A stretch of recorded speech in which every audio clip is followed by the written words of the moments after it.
안녕하십니까. 경제와 이슈 유효상입니다.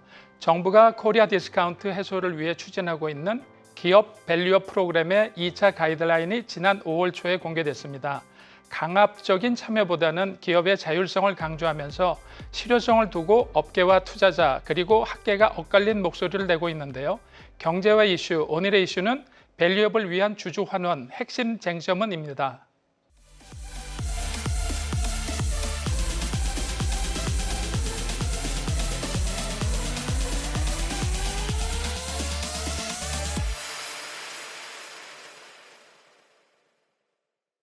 2024년 1월 24일 밸류업 프로그램 도입 발표.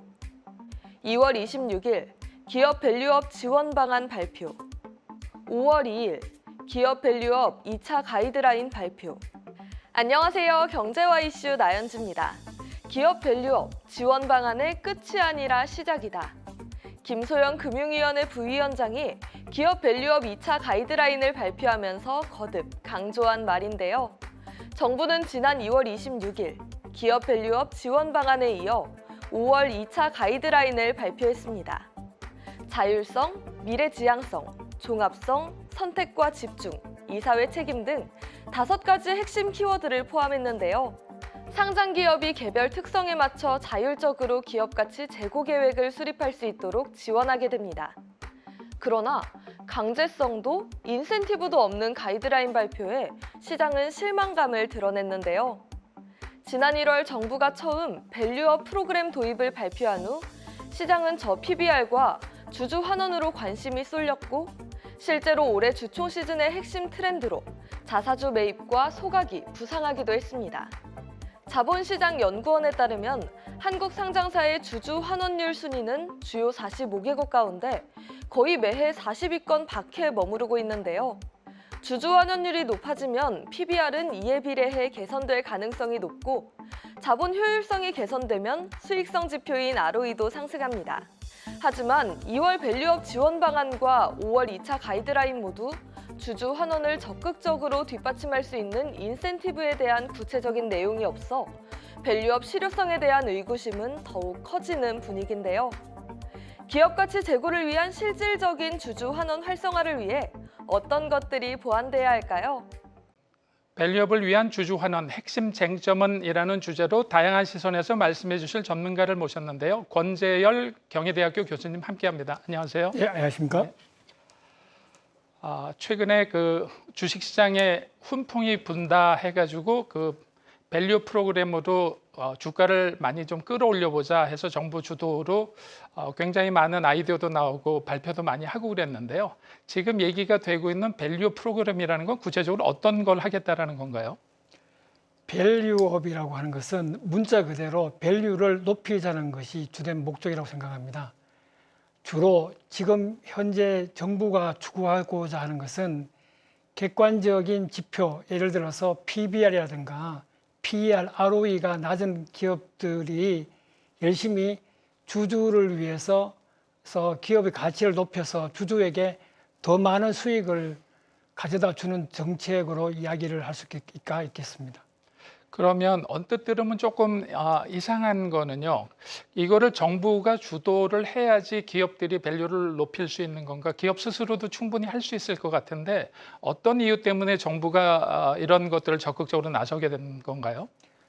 아무래도 한국의 국제적인 위상에 비추어 봤을 때 방금 말씀을 하신 것처럼 코리아 디스카운트가 생긴 이유를 여러 가지를 살펴보다 보니까 기업이 스스로 밸류업을 하기에는 좀 역부족이다라고 하는 확신이 들었기 때문에 정부가 일본의 경우를 벤치마킹해서 이것을 좀 지속적으로 이끌고 나가려고 하는 것으로 이해를 하고 있습니다. 네. 그럼 지금 교수님 말씀 주신 대로 일본이 최근에 주가가 굉장히 많이 오르면서 일본의 밸류업이 성공했다 이런 얘기가 들리고 있는데 다만 일본은 이거를 2013년부터 거의 10년간 끌고 오면서 굉장히 오랜 동안 진정성을 가지고 성공을 했다고 그러는데 우리나라는 어떤 부분을 벤치마킹해서 하려고 하는 핵심 포인트는 어떤 게 있을까요? 일본에서 가장 성공을 한 포인트는 아마도 PBR이라든가 여러 가지 객관적 지표가 낮은 기업들에 대해서 어떤 내적, 외적인 영향을 통해 가지고 기업의 성장을 주도하는 데 성공했다는 점에 우리 정부가 착안을 하고 있는 것으로 보여집니다. 때문에 일본의 여러 가지 성공 사례 중에서 모든 것을 전부 다 한국이 도입을 하겠다는 것이 아니라 그 중에 몇 개 부분만 도려내서 우리가 도입을 하겠다는 것이기 때문에 경우에 따라서는 정합성 차원에서 또는 부분적으로 한국의 실정에 맞지 않는 것이 나올 수 있다는 점에서 약간 우려되는 부분이 있습니다. 네. 그리고 2차 가이드라인까지 살펴보니까 주로 이제 주주 환원에 대한 이슈를 굉장히 많이 얘기를 하고 있는데요. 구체적으로 주주 환원에 어떤 정책이 좀 효과가 있을 거라 해서 좀 푸시를 하고 있는 건가요? 주주 환원이라고 하게 되면 가장 간단하게 생각할 수 있는 것이 주주의 수익을 높일 수 있는 방법, 예를 들어서 주가를 높이거나 아니면 배당을 많이 해주는 방법을 생각을 할 수 있습니다. 지금 정부는 두 가지 방법을 다 동원을 하려고 하는 것 같은데요.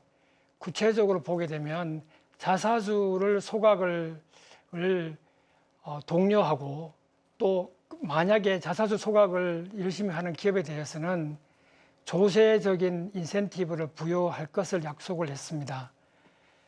그 다음으로서는 생각해 볼 수 있는 것이 우리 자본시장에서 투자자들에 대해서 좀 더 매력적으로 보이기 위해서 우리 상장회사의 공시를 영문화하거나 또는 어떤 거래 비용을 줄이기 위해서 여러 가지 어떤 방안을 강구해서 제시를 하고 있는 것으로 알고 있습니다. 그 중에 뭐 몇 가지를 꼽게 되게 되면 어떤 재무적인 측면에서의 지표를 비교할 수 있는 기회도 제공할 뿐만 아니라 비재무적인 측면, 예를 들어서 ESG 같은 부분에 대해서도 열심히 하는 기업의 투자 기회를 넓히기 위해서 문호를 좀 개방하는 것으로 이렇게 보여지고 있습니다.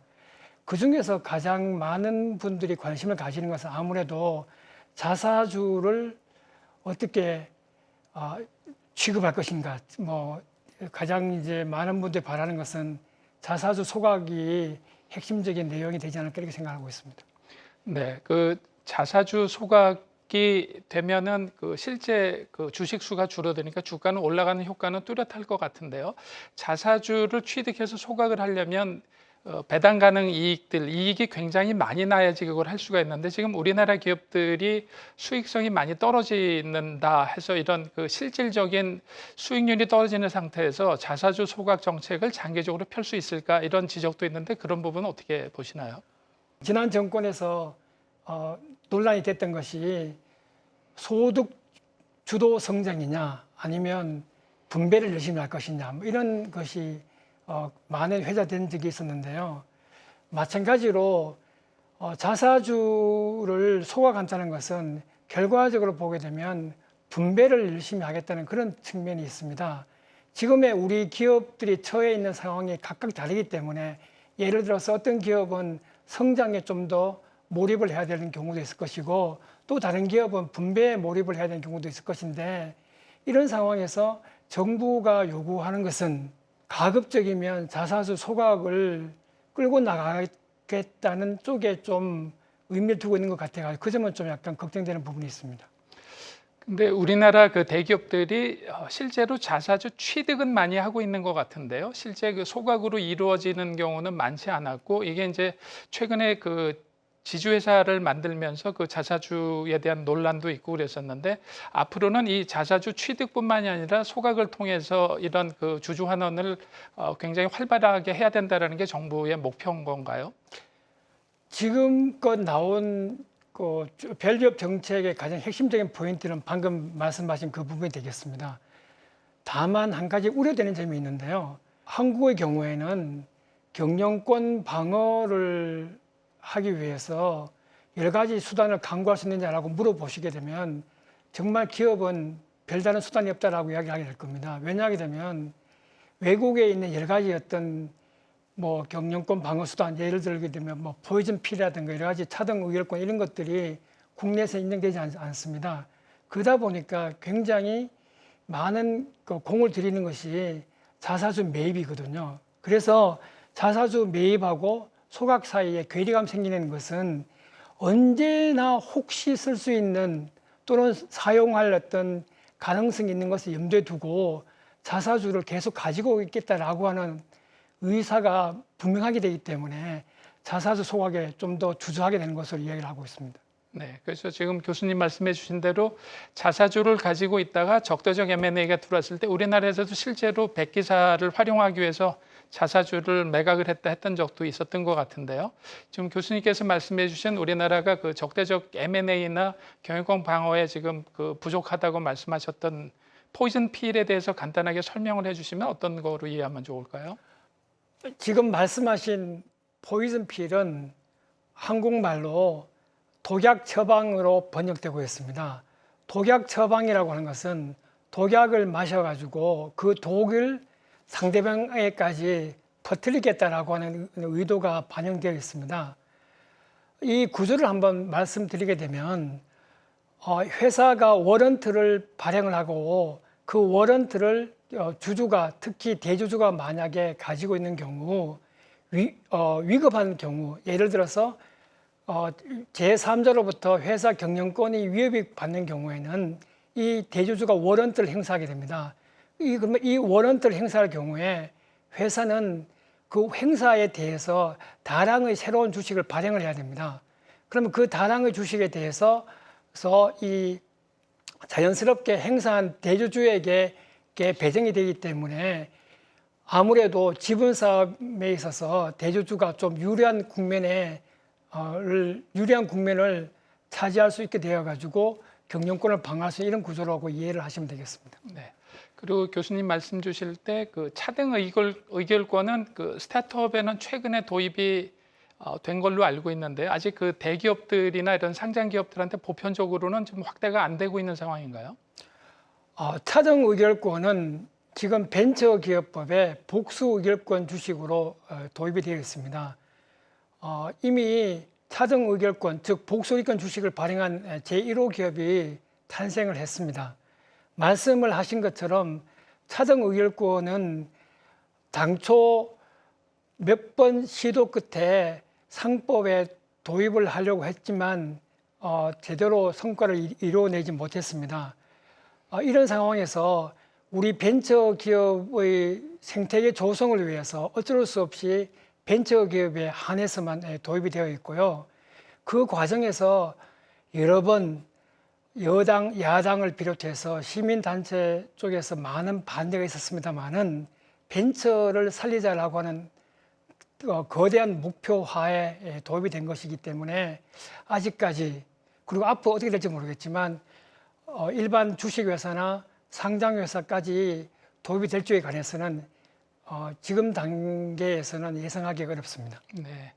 그리고 그 밸류 프로그램이 이제 전반적으로 2차 가이드라인까지 나오면서 커다란 윤곽은 나왔는데 교수님께서 평가하시기에 어떤 부분은 좀 그 의미가 있고 장점이라고 보시고 어떤 게 좀 부족하다고 보시나요? 이번에 나온 밸류 프로그램을 보니까 다행히 정부가 의무화를 하지 않고 자율적으로 이끌어 나가겠다는 점에서는 좀 두 팔을 벌려서 환영을 하고 싶습니다.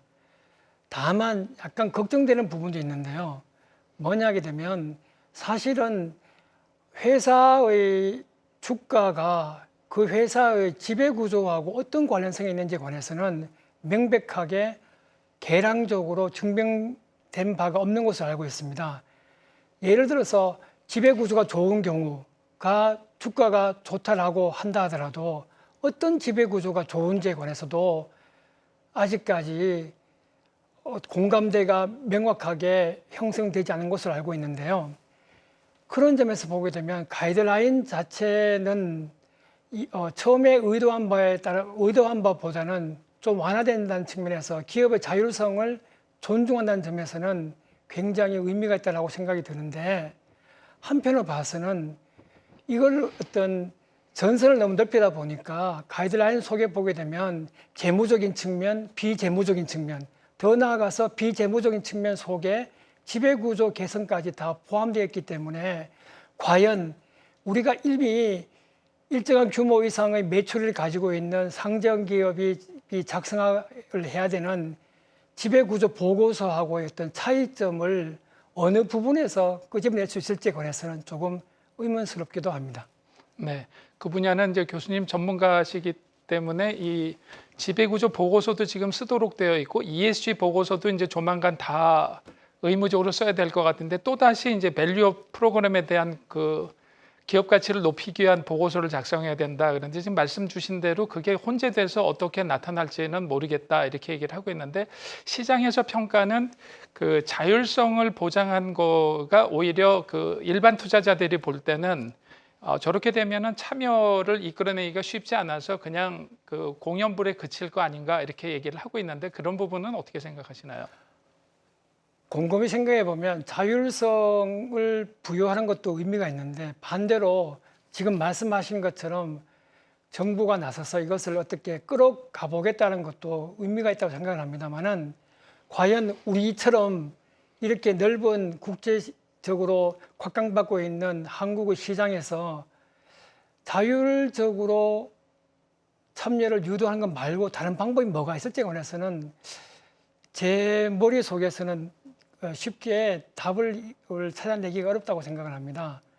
방금 말씀하신 것처럼 한편으로 봐서는 지금 상장회사가 사업 보고서를 비롯해서 다양한 보고서를 제출해서 공시를 해야 되는데 거기에 추가해서 이 보고서까지 작성을 해야 되니까 기업의 부담은 더 늘어난 것은 분명한 것 같습니다. 그래서 혹자들은 하시는 이야기가 이번에 가이드라인은 결과적으로 로펌을 먹여 살리는 것이 아니냐 이렇게 말씀하시는 분도 있었는데요. 저도 그 점에 좀 공감을 하는 바입니다. 네, 그 교수님께서 말씀해 주신 대로 일본 같은 경우에도 거의 자율적으로 했지만 굉장히 성과가 잘 나타난 거로 돼 있고요. 중국이 뭐 비슷한 프로그램을 최근에 열었는데 거기는 약간 좀 자율이란 말도 안 하고 강압이란 말도 안 했는데 약간 공산주의 특성상 굉장히 잘 지켜지고 있어서 주가가 올라가는 이런 성향도 보이고 있었는데 우리나라에서 자율적으로 한다 그러면 저런 지적들도 있습니다. 일반 공시 의무에 있는 공시 내용과 밸류업 공시가 이원화가 되게 되면 공시 의무 사항에 대해서는 그걸 지키려고 노력하겠지만 그 밸류업 공시에 대해서는 약간 좀 허황된 얘기나 블러핑을 하고 끝날 가능성도 굉장히 있어서 그 자체가 오히려 더 그 투자자들이나 주식시장에 혼란을 가져올지도 모르겠다 이런 얘기들을 하고 있는데 그 부분은 어떻게 생각하시나요? 지금 말씀하신 것처럼 가이드라인을 살펴보게 되면 이 어떤 주주 환원 정책에 관해서 목표를 설정하고 이행 실적을 밝히도록 이렇게 되어 있습니다. 그런데 만약에 제가 예를 들어서 500원 정도의 수익을 남겨서 배당을 하겠다라고 이 어떤 보고서에 작성을 했는데 여러 상황이 나빠가지고 300원밖에 배당을 못 넘겨줬다라고 할 경우에는 그 보고서를 작성한 이사회에 대해서 책임 추궁이 가능할 수도 있기 때문에 그 점에 대해서 이 가이드라인을 살펴보시게 되게 되면 책임을 묻지 않겠다 이렇게 적어두고 있습니다. 하지만 이 점을 악용할 수 있는 여지는 있다고 보여집니다. 거대하게 목표를 세우고 거대하게 주주 환원을 하겠다라고 해서 보고서를 작성을 하고 계획을 세웠는데 그리고 이것을 이제 공시를 함에 따라서 주주들이 믿고 투자를 했는데 나중에 알고 보니까 제대로 이행되지 않았고 또는 혹시 이것을 악용을 해서 일종의 또 주가를 끌어올리는 수단으로 사용될 수 있는 여지도 있다고 보여지거든요. 그래서 말씀하신 것처럼 요 점에 대해서 정부가 어떻게 취급할 것인지 선의로 해서 목표를 제대로 달성하지 못한 경우하고 악의로 목표를 거대하게 세우고 이거를 주가 조작에 이용하는 경우하고 이 양자를 어떻게 구분해서 처리할지가 아마도 남아있는 숙제가 되지 않을까 이렇게 생각을 합니다. 네. 그리고 한편으로는 우리나라의 그 뭐 삼성전자를 비롯해서 시가총액 큰 기업들은 이미 외국 지분도 굉장히 많이 있고요. 국내 연기금들이 규모가 굉장히 크기 때문에 거의 뭐 1, 2대 주주를 차지할 정도로 굉장히 많이 들어와 있는데 밸류 프로그램이 규모가 큰 대기업들한테 실질적인 실효가 있을까 이런 지적들도 많이 있습니다. 물론 이제 배당을 늘리고 이렇게 된다고 그래서 국민연금이라는 데가 지분을 더 늘릴 수가 있을까? 이미 한 60% 가까이 들어와 있는 외국계 지분이 70%, 80% 들어올 수 있을까? 이런 부분에 대해서도 지적이 좀 많이 있는데요. 이게 결국 그 밸류 프로그램이라는 거가 포커싱하는 거가 아주 대기업들이 아니라 전통적인 뭐 이 중소 제조업을 얘기하는 거죠. 어떤 타겟을 하고 있는 이런 그 계층이 있는 건가요? 제가 생각했을 때 밸류 프로그램이 가지고 있는 가장 큰 단점은 시장의 파이를 넓히자는 것이 아니라 경우에 따라서는 PBR이라든가 여러 가지 어떤 객관적인 지표가 낮은 기업에 대해서 투자하라는 식으로 정부가 신호를 보내고 있지 않는가 이렇게 생각이 듭니다. 따라서 이 시장을 넓혀가지고 그 해외 투자자들을 유치하는데 좀 더 어떤 적극적이었으면 하는 것이 저희 바람인데요. 말씀을 하신 것처럼 아무래도 대기업은 이미 많은 지분이 외국인 투자자의 손에 넘어가 있고 하다 보니까 더 이상 투자할 만한 어떤 여력이라든가 또 주가가 이미 많이 높아져 있게 되기 때문에 투자를 선순환적으로 이끌어내기가 어렵다고 생각을 합니다. 그렇게 되다 보게 되면 자연스럽게 중견 기업이라든가 아니면 그 이하의 기업에 투자를 유치하게 될 것이라고 생각이 드는데요. 그런 점에서 보게 되면 결과적으로 PBR이 높은 기업에서의 어떤 도를 빼내 가지고 PBR이 낮은 쪽으로 투자를 하게 되게 되면 거국적으로 봤을 때, 거시적으로 봤을 때 그것이 과연 우리 나라의 어떤 코리아 디스카운트를 해결하는데 큰 도움이 될지에 관해서는 좀 약간 고개가 갸우뚱하는 부분이 있습니다. 네. 그리고 한편으로는 그 밸류업 얘기를 하면서 그 배당이나 자사주 소각을 굉장히 많이 하게 되면 기업 가치는 올릴 수 있을 것 같은데 주주 입장에서도 경영을 하는 입장에서는 롱텀으로 장기적으로 투자도 많이 하고 끌고 가야 되는 분들하고 소액 투자자들이 숏텀으로 캐피탈 게인만 바로 받고 빠지려고 하는 쪽하고 갈등이 좀 생길 수밖에는 없을 것 같은데요. 기업을 지속 가능하게 하기 위해서는 밸런스를 잘 맞춰야 될 것 같은데 이 부분은 어떻게 생각을 하시나요? 롱텀을 원하는 주주, 숏텀을 원하는 주주의 이익을 한꺼번에 아울 수 있는 것이 무엇이 있을까 생각을 해보면 참 어렵다라고 보여집니다. 그렇기 때문에 아마도 이번에 가이드라인에서 나온 것처럼 스튜어드십 코드에 기관 투자자의 역할을 요구하고 있습니다. 구체적으로 들여다보게 되면 기관 투자자들이 투자 대상 회사하고 소통을 통해서 이 주주들에게 돌아가는 어떤 이익을 높일 수 있는 방안을 강구하고 이에 대해서 지도하라는 식으로 내용을 적고 있습니다. 제가 한 가지 우려되는 점은 뭐냐 하게 되면 기관 투자자, 예를 들어서 은행을 한번 생각해 보겠습니다. 은행이라고 하더라도 기관 투자자인 이 은행이 만약에 반도체 회사에 투자를 했다라고 생각을 했을 때 은행이 과연 반도체를 만드는 기술이라든가 전략이라든가 이런 거에 관해 가지고 전문성이 있을지에 관해서는 쉽게 대답하기 어렵다고 생각합니다. 따라서 기관 투자자가 투자 대상 기업하고 소통을 한다는 것은 굉장히 좋은 일이고 또 주주로서의 권리를 행사한다는 점에서는 바람직한 부분이 있긴 하지만 혹시나 선무당이 사람 잡는다는 식으로 섣불리 회사 경영에 간섭을 했다가 오히려 주주에게 환원되는 부분이 줄어들 수 있는 그런 어떤 부작용도 있지 않을까 이런 점에서는 조금 우려스러운 부분이 있습니다. 네. 그러면 그 좋은 말씀 많이 해주셨는데 마지막으로 이 그 정부가 추진하고 있는 그 밸류 프로그램이 조금 성공적으로 열매를 맺기 위해서는 어떤 방향으로 어떤 게 보완되고 어떻게 나가면 좋을까요? 저도 개인적으로 금년 초부터 드라이브를 걸고 있는 밸류 프로그램이 성공하기를 기대합니다. 밸류 프로그램이 성공하기 위해서는 지금껏까지 애써 온 그런 부분 이외에도 여러 가지 어떤 정부의 적극적인 지원책이 있어야 된다고 생각을 합니다.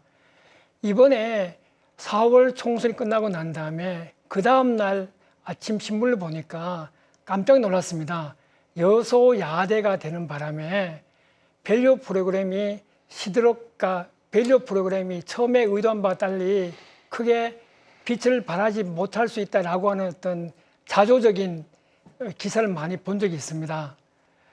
곰곰이 생각해 보게 되면 이 자율적인 밸류 프로그램이 성공하기 위해서는 뒤에서 정부를 비롯해서 국회가 열심히 뒷받침을 해서 우리 주주들이 전국에 1,400만 명 가량이 되는 주주들이 주식시장을 통해 가지고 수익 실현을 하고 주식시장을 통해서 투자를 해서 국가 경제가 선순환적으로 돌아갈 수 있도록 해야 될 것 같은데요. 이렇게 되려면 여소야대라고 하는 상황을 염두에 두지 마시고 여당과 야당 그리고 정부가 합심을 해서 좀 더 건설적인 방안을 만들어내는 것이 바람직하다고 생각을 하고, 그런 점에서 꼭 조세 정책이 제대로 수립이 되어 가지고 좋은 결론을 맺었으면 하는 것이 바람이 있습니다. 밸류업을 위한 주주 환원, 핵심 쟁점은 이라는 주제로 실질적인 기업 가치 제고를 위한 다양한 해법들에 대해 진단해봤는데요. 차별화된 인사이트를 주신 권재열 교수님께 다시 한번 감사드립니다. 감사합니다. 주주에게 얼마나 효율적으로 이익이 돌아가는지 알 수 있는 지표가 ROE, 즉 자기 자본 이익률인데요. 미국 증시의 평균 ROE는 14%인데 반해 한국은 9%로 굉장히 커다란 차이를 보이고 있습니다. 미국 기업은 높은 배당률과 꾸준한 자사주 매입을 통해 해당 기업이 주식시장에서 더욱 높은 평가를 받게 되는 선순환 고리가 완성되고 있는데요. 한국도 기업과 정부의 꾸준한 노력으로 금융 선진국과 같은 시장의 선순환 구조가 형성되기를 기대해 봅니다. 지금까지 경제와 이슈 유효상이었습니다. 감사합니다.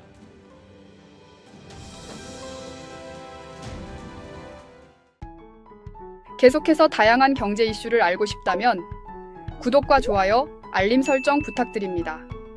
AI 캐스터 권미정이었습니다.